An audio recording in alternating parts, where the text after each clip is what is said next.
primeira pergunta será dirigida à professora Juliana. Cadê aqui? Vamos passar. Fique à vontade. A primeira pergunta é: qual o recurso cabível da decisão que julga a impugnação ao cumprimento de sentença? Boa tarde a todos. Rapidamente, gostaria de agradecer mais uma vez por poder participar do Congresso de Processo Civil, a convite do professor Pedro, e me dizer que estou muito honrada de estar ao lado dos feras aqui da execução, que é, sim, um tema realmente peculiar e que, para mim, é apaixonante, né? Essa pergunta que eu propus para debater com vocês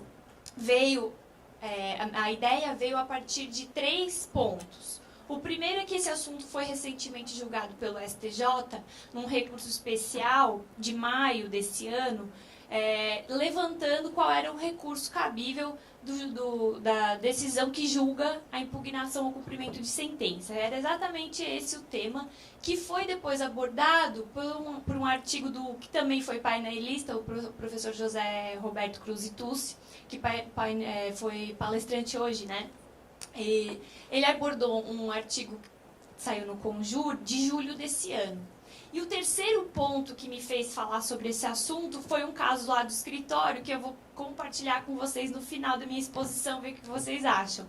Mas, para responder a pergunta, eu parto da seguinte lógica. Do novo CPC, já estamos carecas aí de saber que o artigo 1015 trouxe as hipóteses de cabimento de agravo de instrumento nos seus 13 incisos, né? Então, só vai caber agravo de instrumento agora daqueles 13 incisos. Apesar de todo aquele debate se o rol é taxativo ou não, enfim, não cabe aqui agora, outras decisões que não contempladas por aqueles incisos não serão, não sofrerão os efeitos da preclusão, portanto, serão apeláveis junto quando da prolação da sentença. Então, a gente basicamente tem 2 recursos: decisão interlocutória, agravo de instrumento, e sentença apelação.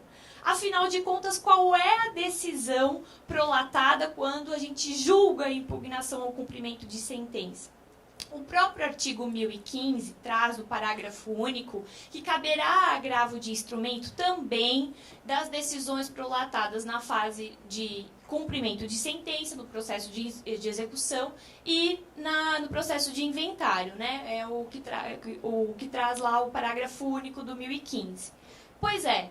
E a decisão que julga a impugnação é uma decisão prolatada em sede de cumprimento de sentença.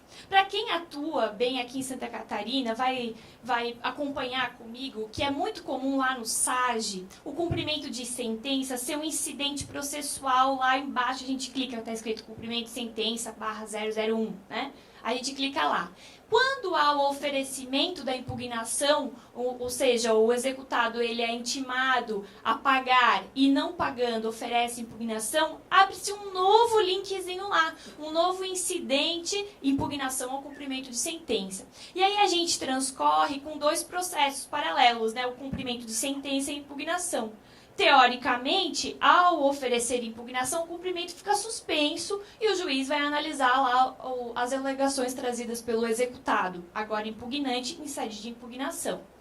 Bom, essa decisão, então, há uma cognição instaurada nessa fase de cumprimento de sentença, a gente pode dizer que há uma cognição, e a decisão que vai julgar a impugnação, ou ela vai, primeiro, rejeitar a impugnação. Se o juiz diz que rejeita a impugnação, caro executado, quem tem razão é o exequente. Essa decisão faz com que a execução, que é aquele outro cumprimentozinho, ou aquele outro incidente processual, vai dizer que aquele cumprimento vai continuar. Se o cumprimento vai continuar, essa decisão não põe fim ao processo executivo, ao processo de cumprimento de sentença. Portanto, ela é uma decisão interlocutória, caberá agravo de instrumento da decisão que rejeita a impugnação de sentença, impugnação ao cumprimento de sentença. Já se o juiz julga procedente a impugnação, o cumprimento de sentença, ele está dizendo que o executado tem razão, ora, impugnante tem razão, e que não tenho mais o que falar lá na fase no cumprimento de sentença, já que o impugnante tem razão. Essa decisão que julga procedente a impugnação põe fim ao cumprimento de sentença. E ao pôr fim ao cumprimento de sentença, ela tem característica de sentença, ou seja, de sentença cabe apelação. Parece muito até racional e superficial esse meu pensamento trazido aqui? Pode ser. Ele era o que dizia o antigo 475M do CPC antigo de 73, dizia exatamente isso, né? Do julgamento da impugnação cabe agravo de instrumento, salvo se extinguir a execução, cabe apelação. Esse artigo a gente não encontra correspondente no novo código, e aí essa discussão novamente de a gente ter que observar qual é a natureza jurídica da decisão que julga a impugnação. Mas não quero que seja assim literal, não, eu acredito, meu posicionamento na verdade é esse, a gente não pode trazer uma resposta superficial, literal, de que rejeitou a impugnação, cabe agravo, julgou procedente a impugnação, cabe apelação. Eu acredito que não é por aí, acho que a gente tem que olhar não só o conteúdo, mas de uma forma sistêmica a extensão dessa decisão, o que vai acontecer depois dessa decisão. Se há continuidade do processo executivo, aí, então, ela é uma decisão interlocutória e cabe agravo. Aí a gente pode citar, por exemplo, uma decisão que julga extinta a execução para um dos litisconsortes. Ela julgou extinta a execução, mas vai continuar para outras partes, né? Então, cabe agravo de instrumento, inclusive é uma das hipóteses do inciso lá, 1015. E o que eu queria já terminar, que o meu tempo é muito rápido, meu Deus, quando a gente começa a falar, já acabou, né? Mas o que eu trouxe no começo, que eu falei de um caso do escritório que eu queria compartilhar, é que, como aqui em Santa Catarina a gente vê muito comum o cumprimento num incidente, a impugnação em outro incidente, é muito comum mesmo o que o juiz, ao julgar a impugnação, julgue. E essa decisão, ela é replicada no cumprimento de sentença, sendo que ela pode rejeitar, acolher parcialmente ou acolher totalmente a impugnação. Ela é replicada no cumprimento de sentença. No caso lá do escritório, ela julgava extinta a execução e a gente apelou. Chegou no tribunal, o recurso de apelação foi julgado por perda de objeto porque ninguém recorreu, olha o desembargador, porque ninguém recorreu da impugnação. Então, houve trânsito em julgado da impugnação. Eu li e falei, oi, estamos nesse mundo, mesmo lugar. Então, nosso embargo de declaração, tivemos que opor embargos, nesse caso que está pendente de análise ainda, foi para exatamente dizer isso. Alô, o recurso cabível aqui é a apelação, é um recurso só, não faz a mínima coerência oferecer dois recursos, então um incidente de cumprimento e outro no incidente de impugnação, né? Então, já encerrando sobre esse assunto, a resposta ali para qual recurso cabível da decisão que julga a impugnação é a resposta que todos no direito adoram. Depende, né? Depende. Se julga, rejeita a impugnação, vai caber agravo de instrumento. Se julga procedente e extingue a execução, caberá apelação, mas não podemos ficar numa análise superficial, precisamos olhar os desdobramentos dessa decisão. Então, eu agradeço rapidamente, passo a palavra de novo para o presidente. Senhores, quem discorda? Por favor, Marcos. Na verdade, eu não discordo. Eu concordo em gênero, número e grau com o que você falou. Aí não dá graça, pô. Mas eu queria colocar uma coisa que é interessante. O Código Novo traz uma porção de novidades, né? E, ao mesmo tempo, deixa para trás a solução de questões que já eram antigas. Essa questão é uma questão antiga. Nós já tínhamos esse problema, por exemplo, quando acontecia o devedor apresentar exceção ou objeção de pré-executividade e a decisão era extintiva da execução, ou não era extintiva da execução porque era uma decisão que rejeitava a exceção de pré-executividade, não se sabia que recurso cabe, é agravo de instrumento, é apelação. Muito bem, essas situações também existiam no âmbito do processo de conhecimento, com aquelas decisões que liminarmente rejeitava a reconvenção ou que excluía o litisconsorte. Hoje, em relação ao litisconsorte, o Código já definiu, me parece que adotou uma posição que parte da premissa de que a substância da decisão é que deve levar à opção pelo recurso. Mas o que eu queria acrescentar na exposição muito bem feita pela professora é o seguinte: ainda e na medida em que o Código acaba deixando em aberto, deixando sem solução questões como essas, eu entendo realmente que a decisão que acolhe a impugnação se realmente o seu conteúdo for extintivo do cumprimento de sentença, cumprimento de sentença, o recurso contra essa decisão cabível deve ser a apelação. Por sua vez, também isso acontece quando for para a decisão de rejeição da impugnação. O recurso cabível deve ser o recurso de agravo de instrumento na medida do conteúdo da decisão. Mas quando acontecer da decisão for mista, ou melhor, quando a decisão rejeitar apenas parcialmente, nós vamos ter um problema. Não acho que seja viável, não acho que seja realmente interessante para o sistema nós pensarmos em 2 recursos contra uma mesma decisão. E nesse particular, eu entendo que a gente ainda terá que sobreviver ou que manter a aplicação do princípio da fungibilidade. Porque a gente vai ter um monte de problema, como você mesma disse, né? Depende do conteúdo da decisão. Bom, mas quem vai dizer qual é o conteúdo da decisão? O juiz A, o juiz B, o juiz C? Então, muito bem, a gente vai ter esse problema e nós permanecemos com esse problema no colo. É isso que eu queria acrescentar.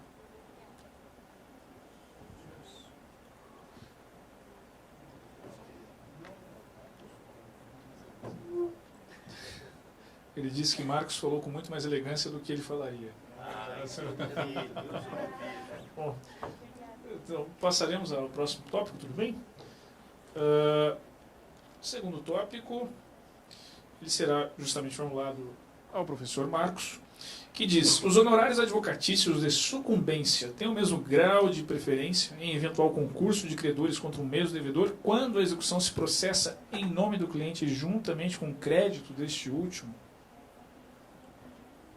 Eu vou tentar explicar um pouco melhor essa questão. Na verdade, primeiro eu deveria aqui ter feito um agradecimento pelo convite da OAB, da ESA. Faço em nome do professor Pedro Miranda. Eu não fiz o agradecimento porque comecei aqui a comentar a questão e a resposta da professora Juliana, não é? Então eu gostaria de agradecer muito aí o convite.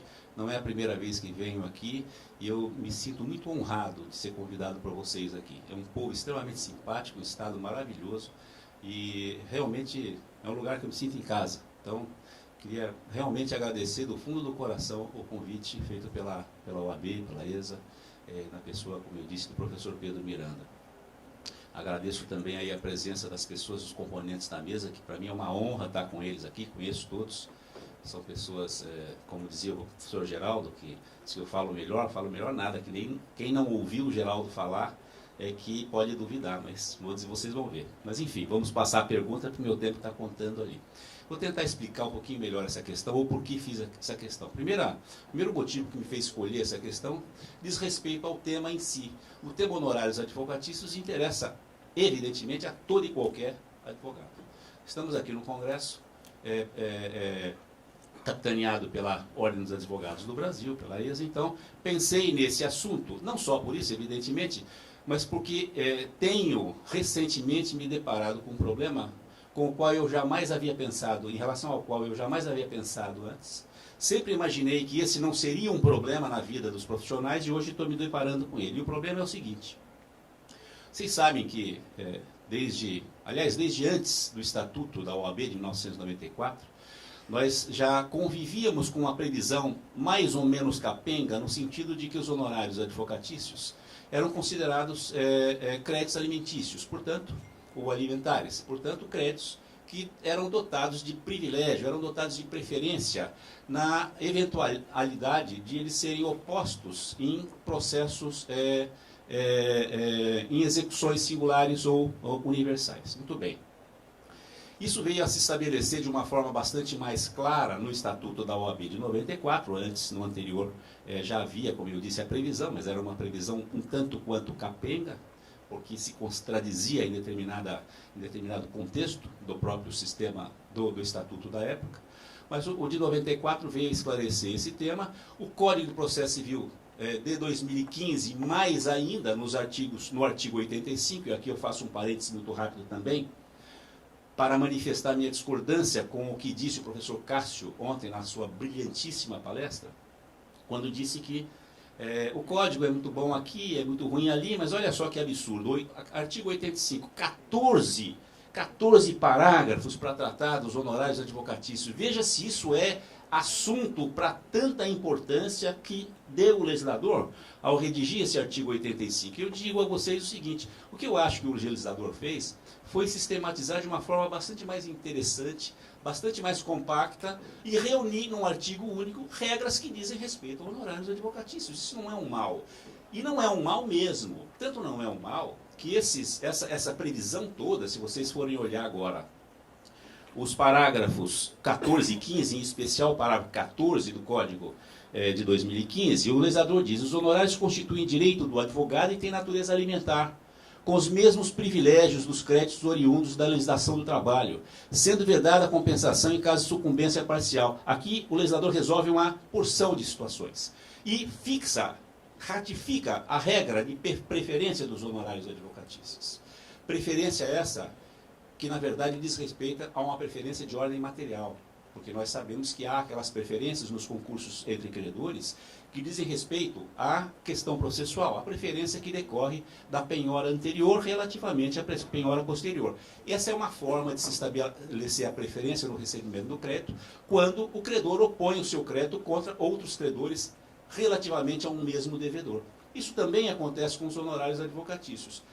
Vejam só, mas a minha grande preocupação, e aqui vem o motivo da pergunta, é o seguinte: quando o advogado cobra os seus honorários juntamente com o crédito do seu cliente e lhe opõe esse crédito como um todo numa outra execução de um mesmo devedor, e ao opor esse seu crédito, ele diz ao juiz: olha, juiz, eu tenho preferência no recebimento do crédito, não obstante estar apresentando esse crédito em outra execução.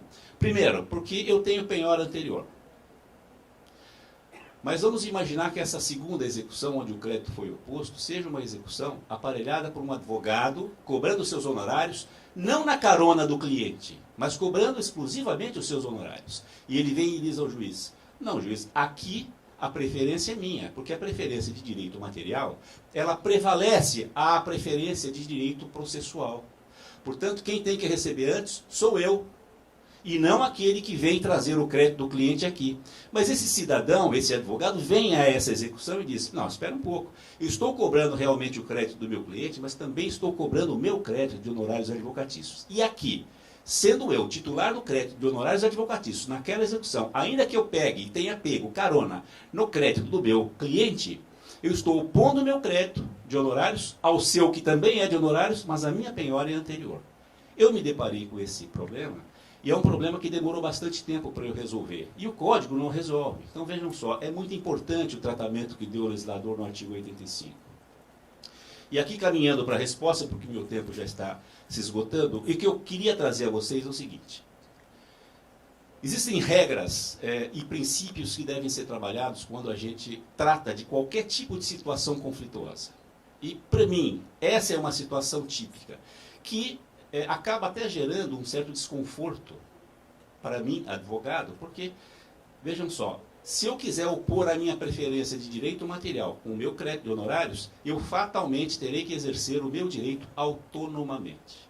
Eu não posso opor essa preferência pegando carona no crédito do meu cliente, ainda que o crédito dele componha também os meus honorários advocatícios. Portanto, honorários de sucumbência, quando não cobrados autonomamente, não podem e não têm a preferência ou o privilégio de direito material que leva à preferência no recebimento anterior.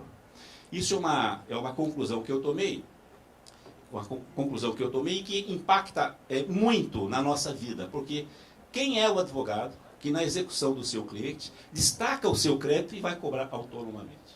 Ninguém. Portanto, essa regra de preferência material, nós temos que ficar muito atentos. Essa regra de direito material, de preferência, para ela valer em concurso singular de credores e universal, ela necessariamente tem que partir da execução autônoma dos honorários advocatícios, feito pelo próprio advogado, ainda que seja de sucumbência o seu crédito.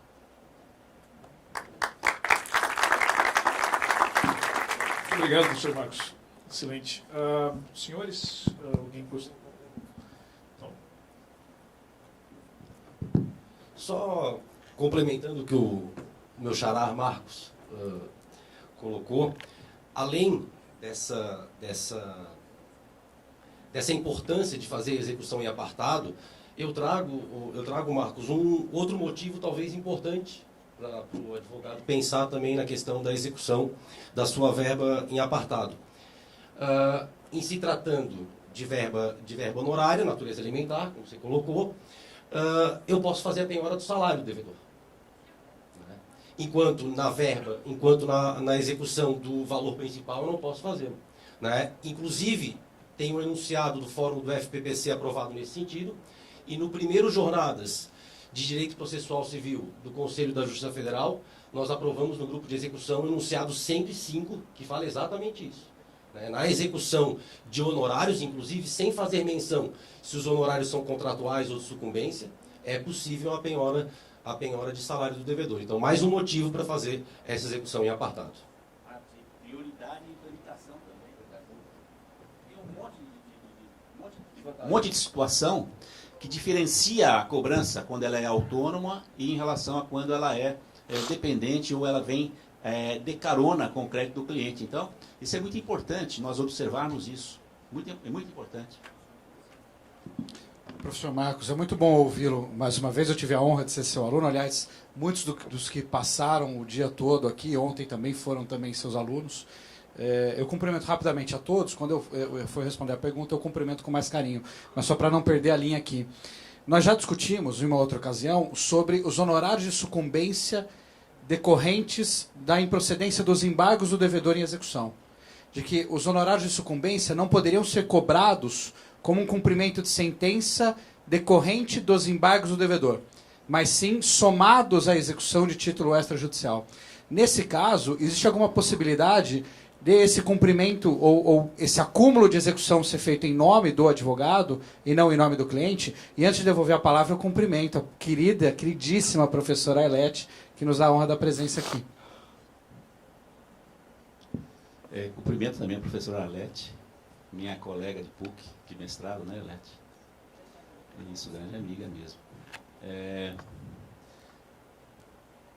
Eu não pensei sobre isso ainda, Geraldo, mas eu vou dizer a você o seguinte, o destaque da execução, a pergunta sua é se o advogado pode cobrar junto com a execução? Eu entendo que não. O destaque tem que ser realmente um destaque. Não há como, mas isso é a consequência do julgamento de improcedência dos embargos. Esses valores se agregam à execução. Então, o advogado pode cobrar? Pode, desde que o faça em nome próprio. Ele não pode cobrar em nome do cliente. Porque se ele cobrar em nome do cliente, ele ficará preso e ligado à condição do crédito do cliente, que pode ser privilegiado, preferencial ou não. Normalmente é quirografário. Ele vai ter que buscar o recebimento do crédito do cliente, junto com os honorários, sem os privilégios que teria se executasse autonomamente. O que ele tem que fazer é pedir ao juiz o destaque da sua execução. E o juiz deve conceder esse destaque, é algo bastante simples, ele prossegue na execução em nome próprio, tá certo? Vejam só, uma situação como essa, o advogado sequer tem penhora, a penhora é do seu cliente. Se ele tem penhora de algum bem que concorra com outra execução, ele sequer tem penhora própria, a penhora é do cliente. Então, é de suma importância o destaque para que a verba honorária seja cobrada autonomamente. É absolutamente, muito importante. Nós nunca pensamos nisso, porque quem paga as custas é o cliente, o processo está ali, já estou cobrando, já tenho a penhora. É verdade, isso, nenhum problema há quando o cliente dele recebe. Quando o cliente dele não recebe, ele terá um problema.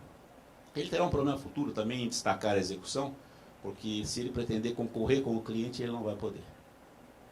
Mas ele tem que destacar para se aproveitar do crédito, da preferência do crédito. Muito bom. Mais alguém gostaria de fazer alguma consideração, professor? Bom, então eu gostaria de passar já ao terceiro tópico da nossa fala, que será o professor Luciano quem vai formular, quem responderá se a dívida se vencer no curso do processo de execução. Aplica-se o artigo 493 do Código de Processo Civil, professor? Boa tarde a todos. Eu vou dispensar aqui agradecer e parabenizar o Pedro Miranda de Oliveira, que eu já fiz pessoalmente ontem, mas eu quero agradecer e parabenizar cada um de vocês, porque o convite, a organização do Pedro brilhantemente desse congresso, não é suficiente para vocês estarem ontem de 6 às 10 da noite aqui e hoje das 9 e hoje praticamente às 5 da tarde. Muito obrigado pela presença de vocês, parabéns pela dedicação de vocês ao estudo e hoje do processo civil. Minha pergunta é simples. Se a dívida se vencer no curso do processo, aplica-se o artigo 493, a questão é a seguinte: o credor inicia a ação de execução, só que a dívida não está vencida. Ela se vence no curso desse processo de execução. E o que diz o artigo 493 para situá-los melhor? Em reprodução ao artigo 462. Se depois da propositura da ação, algum fato constitutivo, modificativo ou extintivo do direito influir no julgamento do mérito, caberá ao juiz tomá-lo em consideração, de ofício ou requerimento da parte, no momento de proferir a decisão. E aí um acréscimo, que não existia no Código anterior, parágrafo único: se constatar de ofício o fato novo, o juiz ouvirá as partes sobre ele antes de decidir. No fundo, aqui é uma previsão da vedação de decisão surpresa. Se esse fato novo for tomado pelo juiz, ele evidentemente tem que ouvir no plural as partes antes, para que elas falem sobre esse fato novo, sobre esse fato superveniente. Ora, esse fato constitutivo, modificativo ou extintivo do direito, ele tem que ser superveniente. Um fato superveniente é um fato que, ou ele ocorre após a propositura da demanda, ou seja, após a propositura da ação de execução, no nosso caso, ou, embora já existisse ou já tivesse ocorrido antes da propositura, fosse ele o fato de desconhecimento da parte que vier a alegar.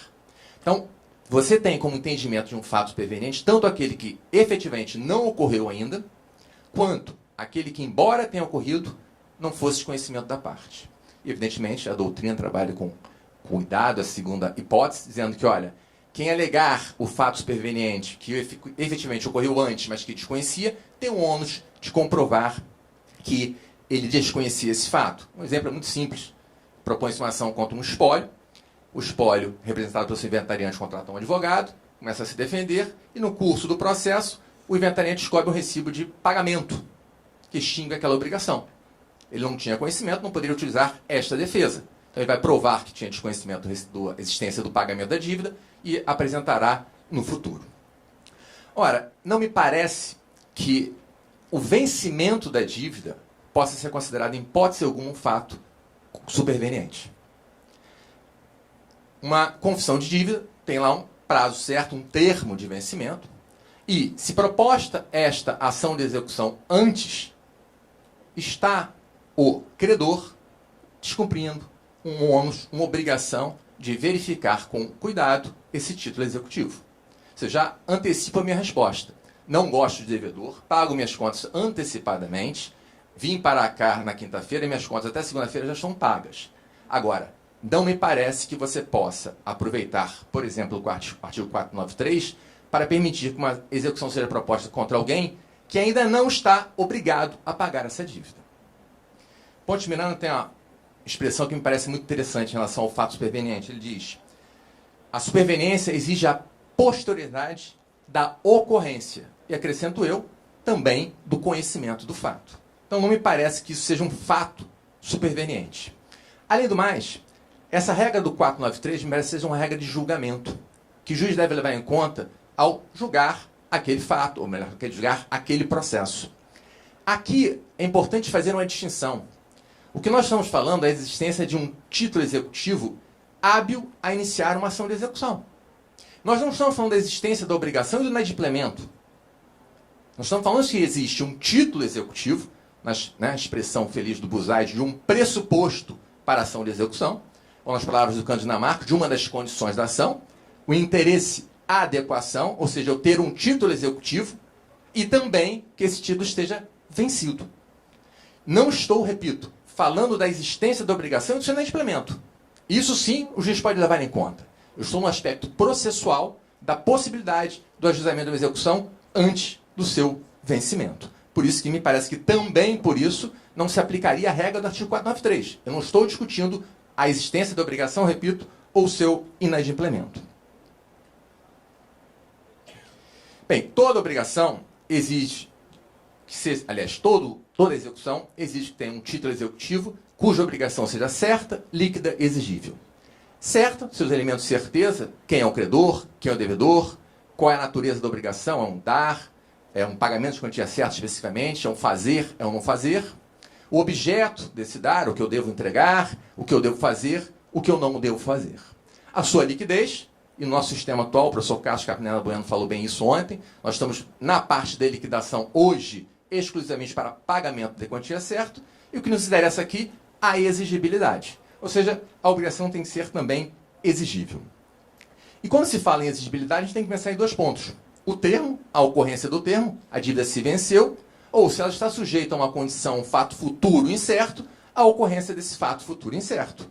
Ora, dívida não vencida é uma dívida não exigível.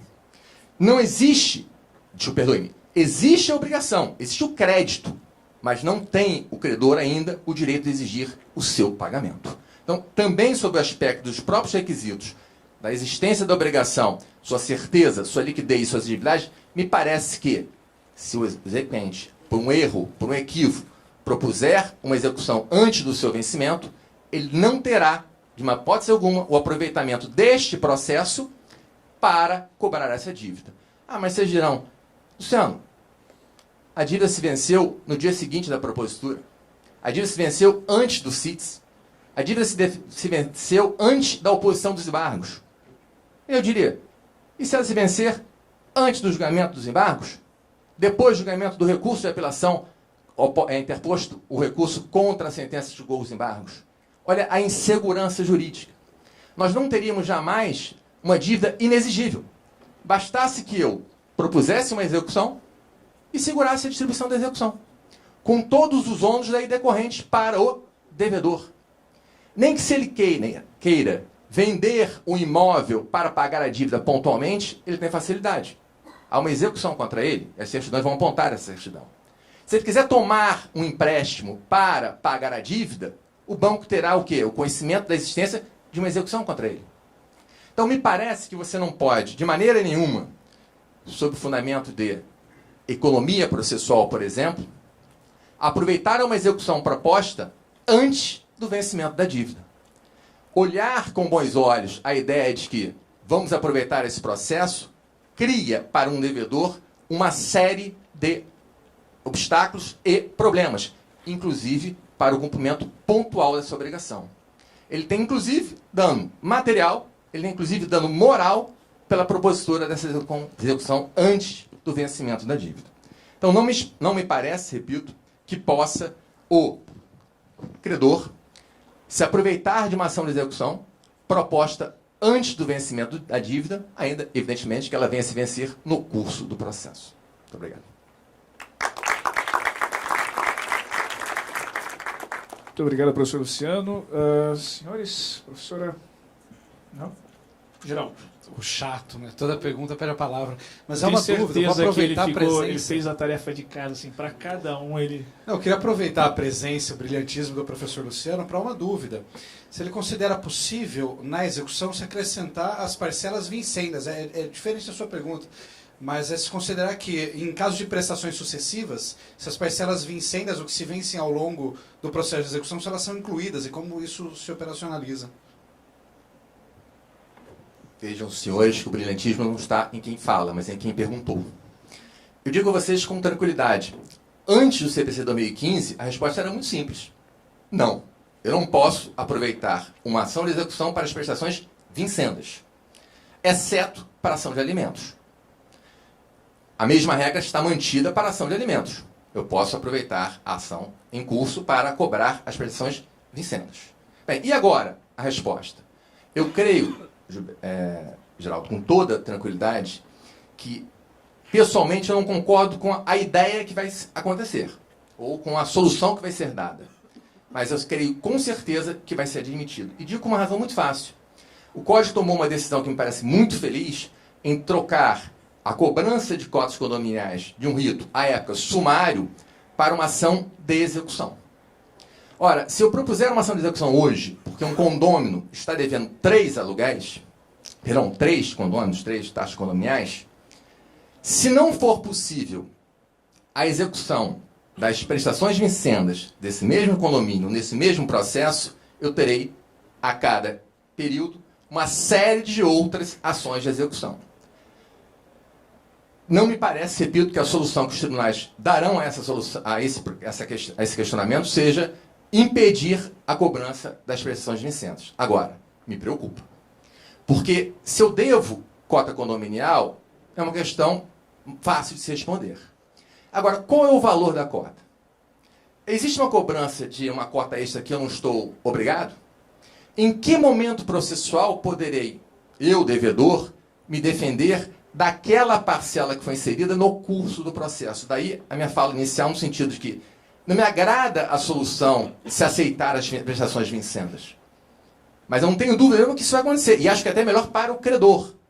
Mas a gente vai ter um problema prático, que pode ser que num processo de 3, 4, 5, 6 meses, ou 2, 3, 4, 5 anos, lá no meio do caminho, o prazo de proposição de embargos, 3, 4, 5 cotas, eu entendo que eu não deva pagá-las. Ou teve um acréscimo indevido. Como é que eu faço para me defender? Isso é matéria típica de embargos. Obrigado pela pergunta. Dentro dessa linha, só complementando, Luciano, então me parece que eu vou ter um acréscimo em cada uma das parcelas, o que incrementa o pedido em si, né? Então tem que me ser facultado também o incremento da minha defesa. Então nada impede que ao exequente pedir a inclusão de 3 meses de taxa condominial, o juiz tenha que intimar o executado para se manifestar sobre a pertinência daquelas 3. E aí a gente vai entrar num ciclo que talvez, né, e o contraditório tem que ser estabelecido, porque numa dessas 3 novas pode colocar uma cota de taxa extraordinária com a qual eu não concordo, que foi aprovada de uma maneira equivocada em assembleia. Tá? Então... Marcos? Eu queria só entender um pouco a sua colocação, Luciano, foi no sentido de que o 493 não se aplica, em hipótese alguma, ele não se aplica às situações envolvendo a execução? Não em todas as hipóteses. A hipótese objeto da pergunta. Ou seja, há uma dívida cobrada antes do seu vencimento. Aí não se aplica. Porque eu estava pensando aqui, para mim esse 493, ele não foi feito para o processo de execução, nem para cumprimento de sentença, ele é tipicamente feito para o processo de conhecimento. Aquelas situações em que o juiz, diante de uma situação, de um fato novo, apresenta superveniente, ele entende que deva decidir de um modo diferente daquele modo que ele decidiria se não fosse a demonstração da superveniência, né? Mas eu pensei depois a gente conversa aqui, porque a gente não tem muito tempo, a situação envolvendo prescrição, sabe? De nulidade, a nulidade não, inexistência de citação, o processo prossegue, de execução, de repente ele volta pelo reconhecimento da inexistência da citação, não é a citação nula, inexistência de citação. Se nesse interregno acontece a prescrição, o juiz pode ou deve considerar isso, e essa consideração parte do permissivo do 493? Vamos lá.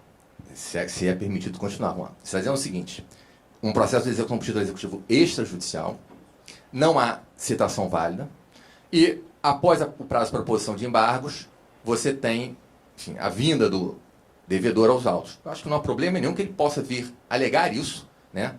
A citação é um requisito para alguns de existência do próximo processo, ou de validade, para talvez a grande maioria. Você não tem como ter um processo, seja de execução, título executivo extrajudicial, ou um processo sincrético com as duas atividades, sem uma citação válida. Eu acho que aí a gente foge do âmbito dessa pergunta, né? E acho que, sem dúvida nenhuma, que tudo aquilo que pode ser conhecido de ofício pelo magistrado, você pode ligar a qualquer momento, mesmo após o prazo de proposição de embargos. E não tem nada a ver com o 493. Zero com 493 nesse caso. Acho que aí sim, num processo sincrético, acho que você colocou muito bem. Talvez você tenha muito mais a aplicação no 493 do que um título executivo extrajudicial. Claro. Senhores, podemos então passar para o próximo aqui. E, muito bom debate. O próximo é dirigido ao professor Geraldo. A ação revisional anulatória de... Deixa eu colocar aqui para os senhores. A ação revisional ou anulatória de contrato proposta pelo devedor pode impedir ou suspender a execução? Pode ser ajuizada depois de rejeitados ou não opostos em embargos do devedor?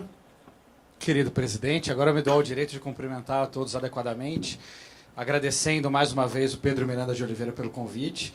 É sempre uma satisfação estar aqui. O Jorge Luiz Borges tem uma uma expressão sobre a medida do tempo, é um texto sobre o amor, que ele fala que a medida do tempo é estarmos juntos ou não estarmos juntos, né? Você certamente conhece o texto. E eu tenho uma medida do tempo também, de tempo feliz ou infeliz, pela quantidade de vezes que eu venho a Floripa. É a terceira vez esse mês aqui, por questões de aula ou da advocacia. Então eu digo que eu tive um julho feliz pela terceira vez aqui. É sempre bom voltar. Há 2 anos dividi painel também com a Juliana, com uma grande amiga, e sou muito bem recebido toda vez aqui. Quando eu venho em Campinas, sempre dizem, mas vai a Floripa, que legal, que ótimo, você é um cara de muita sorte, né? Quando eu vou para outros lugares do país, eu falo, você vai ter que ir para lá, né? E quando é para Floripa, todo mundo elogia bastante. Muito bem. Cumprimento também aos demais amigos, é muito bom estar perto de vocês aqui, já deu para ver a nossa intimidade e o interesse pelo processo. A questão colocada em discussão decorre de uma previsão no 784, parágrafo 1º do CPC. O 784 é aquele que relaciona os títulos executivos extrajudiciais. O parágrafo 1º diz que a ação que verse sobre esse título, o contrato, o título que vá dar ensejo a uma execução, não impede ou não inibe a expressão a propositura da execução. Ou seja, o fato de ser ajuizada uma ação declaratória de inexistência, inexigibilidade, ou uma ação revisional do título não impede que o credor promova a execução. Mas já foi dito aqui na mesa que a simples existência de uma execução pode ser danosa ao devedor. Não é isso? O Luciano tratou muito bem. Impede crédito, já consta lá em Serasa e tudo mais a existência da execução. Então a dúvida é, será que não é possível alguma medida para impedir essa execução? Eu acho que a gente tem que buscar aqui algum respaldo na ação rescisória.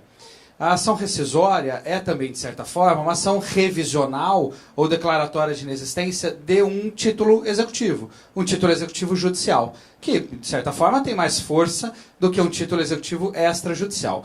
Lá tem uma previsão no 969, dizendo que a propositura da ação rescisória não impede a execução do julgado, salvo a concessão de tutela provisória. Esse trecho final não consta no 784, que fala do título extrajudicial. Então, para a ação rescisória, é possível impedir a execução do julgado, do título executivo judicial, desde que haja uma tutela provisória.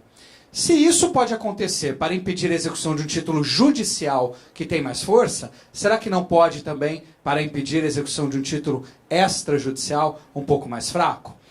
O ponto seguinte é, qual é o requisito para a concessão dessa tutela provisória? Afinal de contas, eu posso obstar, suspender o andamento de uma execução por meio dos embargos do devedor. Mas para isso, eu dependo de 3 requisitos. A dupla de sempre, fumus e periculum, que a cada hora muda de nome, mas é a dupla de sempre, relevância da fundamentação e risco de grave dano, irreversibilidade, assim por diante. Então, fumus e periculum. A demonstração do direito e a demonstração do risco, caso seja levada adiante aquela execução. E o terceiro requisito é a garantia do juízo. Penhora, calção, depósito, de alguma forma, já a entrega ao juízo, em garantia, de bens ou valores que sejam suficientes para satisfazer o direito do credor, caso não sejam acolhidos aqueles embargos. A dúvida é, nessa ação revisional, para a concessão da tutela provisória, impedindo o ajuizamento da execução ou suspendendo a execução, é exigível também essa garantia? Além dos 2 requisitos, que já são requisitos para qualquer tutela provisória, urgência e relevância, será que é exigível também o terceiro elemento, a garantia do juízo? E a mim parece que sim. Se de um lado eu tenho um título executivo, que já pela lei é consagrado como algo mais forte do que uma simples petição de outro lado, a mim parece que o juiz deve exigir, para impedir o prosseguimento ou ajuizamento de uma execução, garantia da mesma forma que é exigido para os embargos do devedor terem força para suspender a execução. Nos minutos que me restam, eu pretendo tratar da consequência dessa ação. Essa ação revisional pode ser ajuizada antes da propositura da execução. Nesse caso, o efeito na execução é a conexão. O artigo 55, parágrafo 2º, inciso 2º, resolveu uma dúvida corriqueira, forense corriqueira, que era a existência de conexão ou não entre a ação revisional de contrato ou do título executivo e a execução sobre o mesmo título. E a opção da lei foi pela existência de conexão. Portanto, havendo propositura de ação revisional, a execução deve ser dirigida ao mesmo juízo. O segundo ponto é, opostos os embargos, então já no momento posterior, existente execução e opostos os embargos, será que é possível também o ajuizamento dessa ação revisional? O advogado duplamente cauteloso opõe os embargos e ainda assim uma ação para revisar o título? Me parece que a óbice da litispendência. Se a matéria é a mesma dos embargos e da ação, haveria a tríplice identidade, mesmas partes, mesmo pedido, que é desconstituição, revisão daquele título, e a mesma causa de pedir, se for mesmo o fundamento para as duas ações.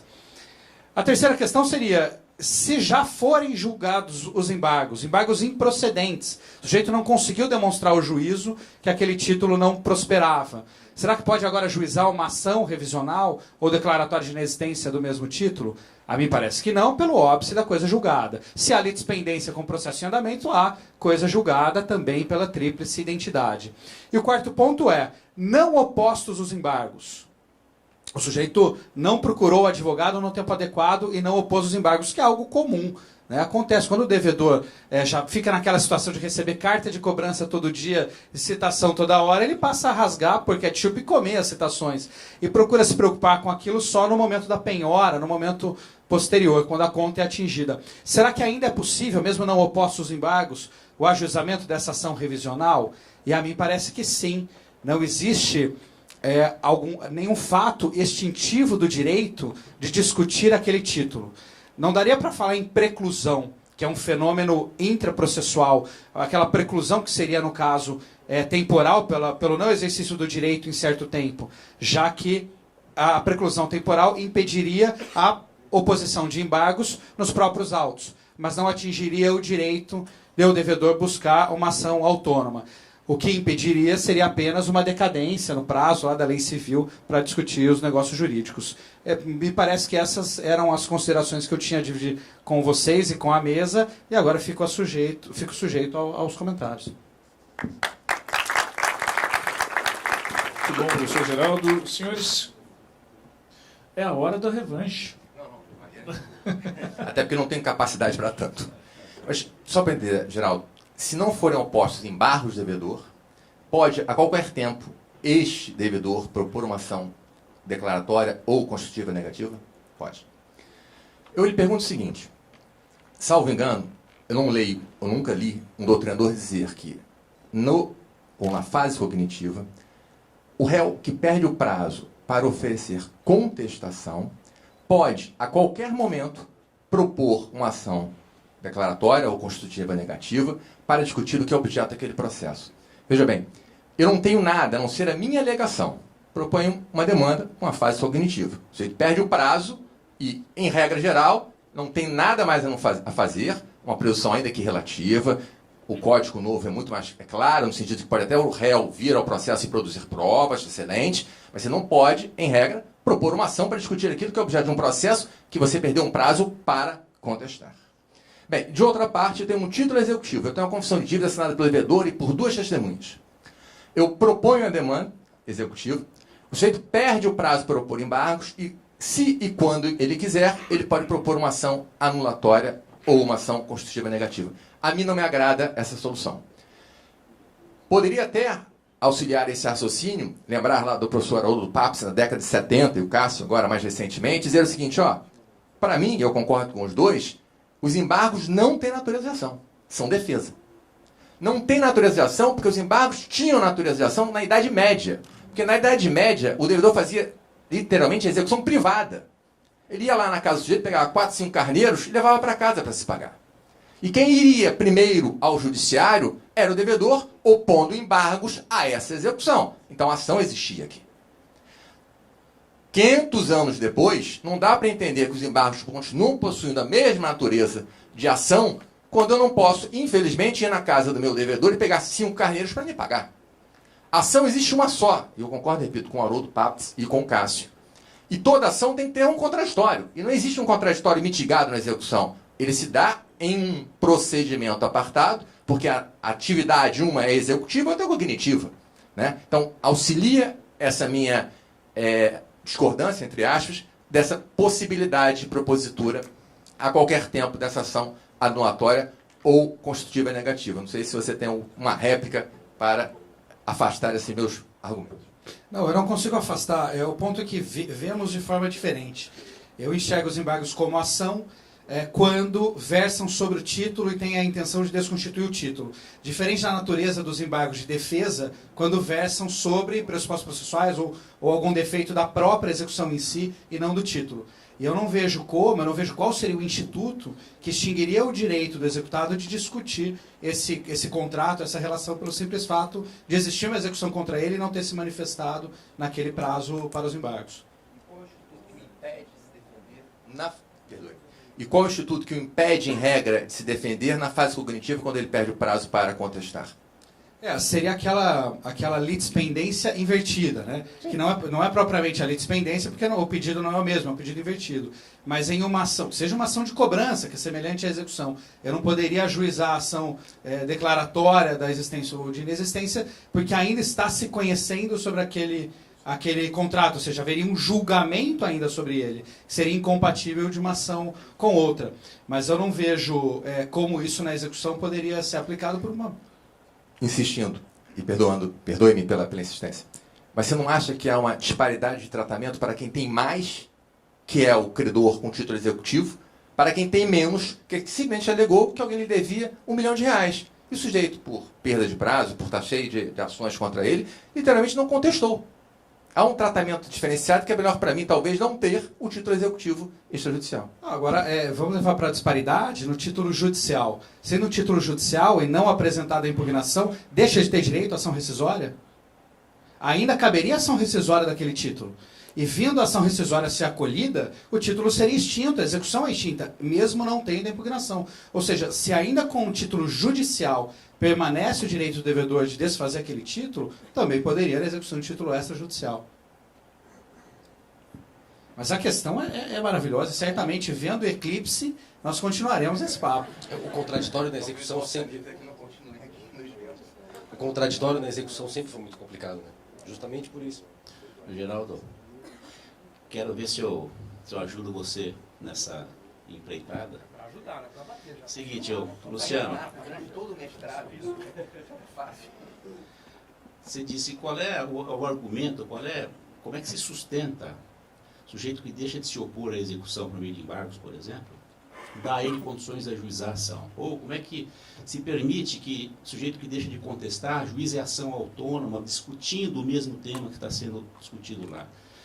Na verdade, o que acontece quando o réu deixa de contestar, se opera para ele a preclusão. A preclusão não opera a efeitos para fora do processo. Isso quer dizer o seguinte, o que ele não fez lá, ele pode fazer fora do processo. Ele não vai poder fazer algo fora do processo se essa preclusão acontecer em função da sentença, do trânsito em julgado. Aí a coisa julgada impede a discussão do tema que foi objeto de decisão na sentença. Não se pode impedir que o sujeito discuta, ou rediscuta não, mas discuta a matéria, o tema que ele deixou de discutir por falta de oposição à execução, porque ele pode querer obter uma declaração a respeito da relação jurídica que se opera naquela execução. E ele não precisa fazer isso por meio dos embargos. Evidentemente que esse é o momento e o caminho próprio para ele se defender na execução. Mas ele não pode ficar adstrito a discutir esse tema no bojo e no contexto da execução. Até porque os temas que se permitem discutir na execução são restritos, muito mais restritos do que os temas que se permite discutir em ação autônoma. Essa ação autônoma pode sim influenciar o resultado da execução.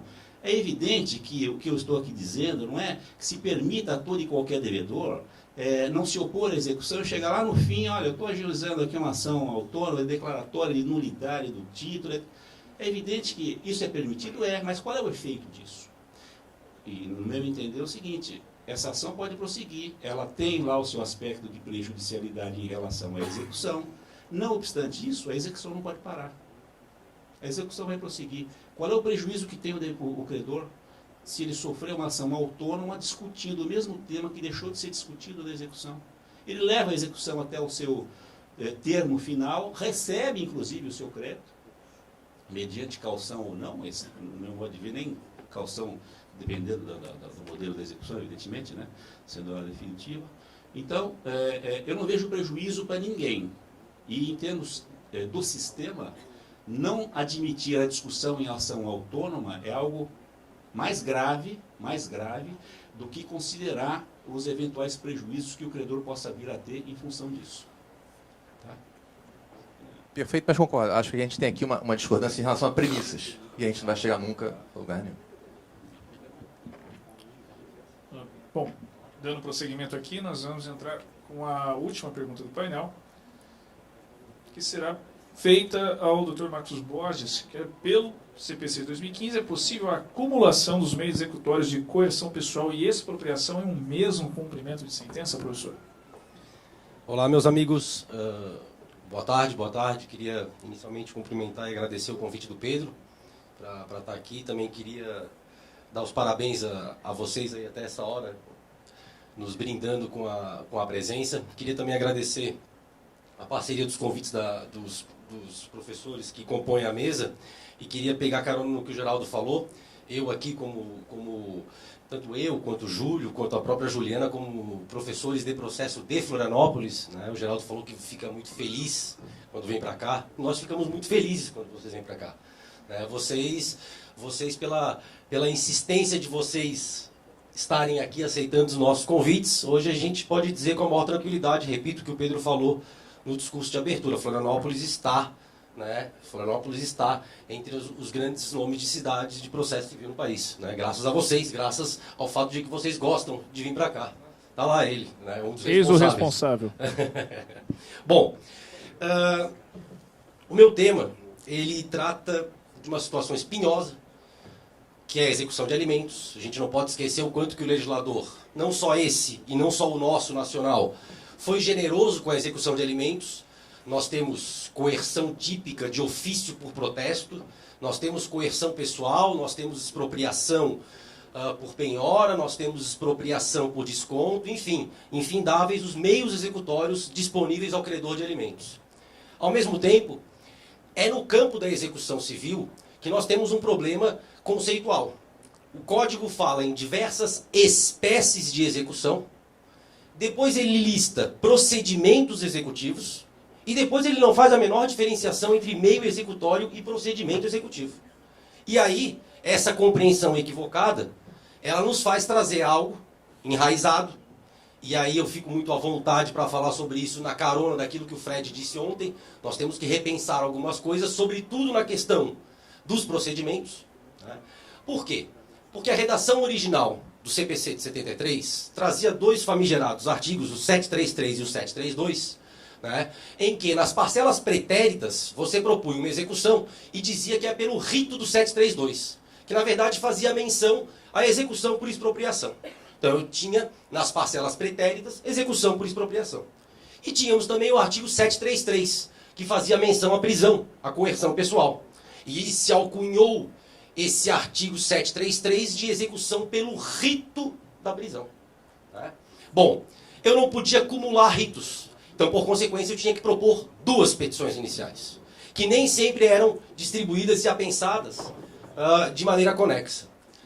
Veio a reforma em 2005 e a Lei 11.232 fez o quê? Extinguiu a execução de sentença e trouxe para dentro da fase do processo de conhecimento a fase de cumprimento da sentença. E aí nós tivemos um problema. Por quê? Porque o legislador esqueceu de mudar o artigo 732 e continuou fazendo referência à execução por título extrajudicial. E aí eu vejo vários advogados, militantes da área de família aqui em Santa Catarina, o Jorge, presidente da Comissão de Direito de Família, passou por isso. Né? Ficou aquela situação, eu faço cumprimento da sentença ou eu faço execução, como eu fazia antigamente pelo 732.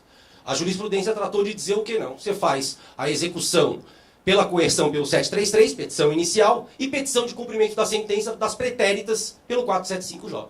Ótimo. Qual que era o problema? O problema é que o 733 trazia uma palavrinha que impedia de utilizar o cumprimento da sentença. Qual palavra que era? O devedor será citado para pagar. E na intimação, no cumprimento da sentença não tem citação, tem intimação. O código veio e resolveu esse problema. Pelo 528, o devedor vai ser intimado pessoalmente para pagar.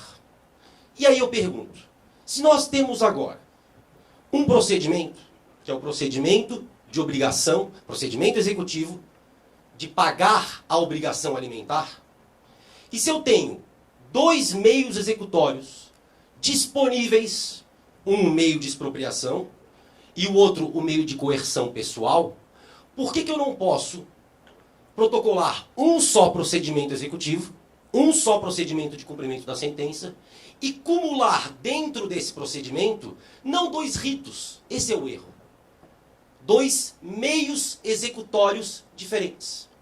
Meio executório de expropriação e meio executório de coerção pessoal. Marcos, mas aí você vai propor 2 meios sobre o mesmo grupo de parcelas inadimplidas? Por óbvio que não. Por quê? Para as parcelas pretéritas, meio executório de expropriação. Para as parcelas, vamos dizer assim, recentes, compreendidas as 3 antecedentes ao ajuizamento e aquelas que vencerem ao longo da execução, meio de coerção pessoal. Percebam, não existe, data vênia, né, com todo respeito a posicionamentos contrários, não existe cumulação de ritos.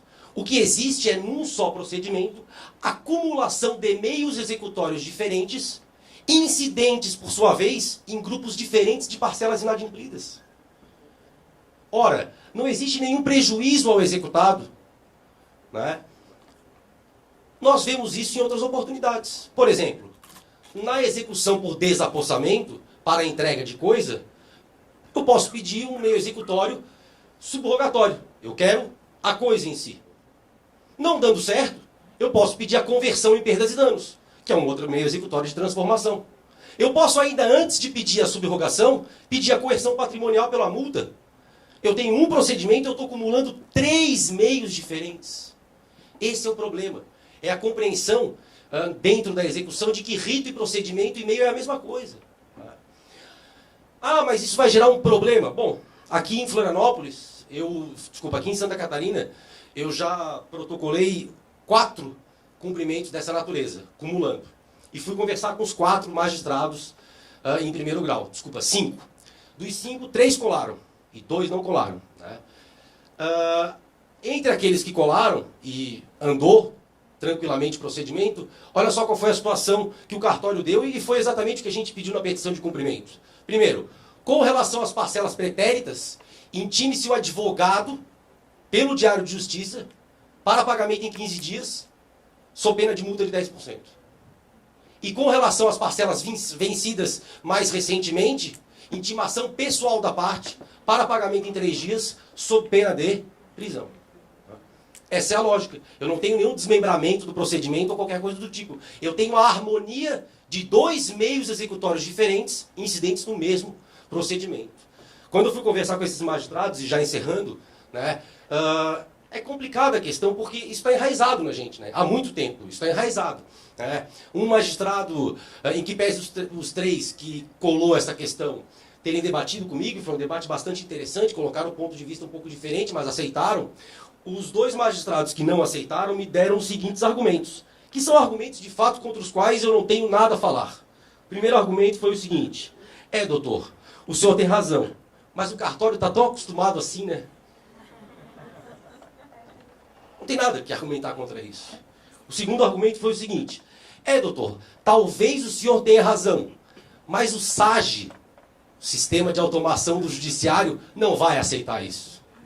Eu brinco com meus alunos, a gente vai tirar a disciplina de execução e colocar a disciplina de SAGE 1, SAGE 2, Teoria Geral do SAGE. Né? Obrigado.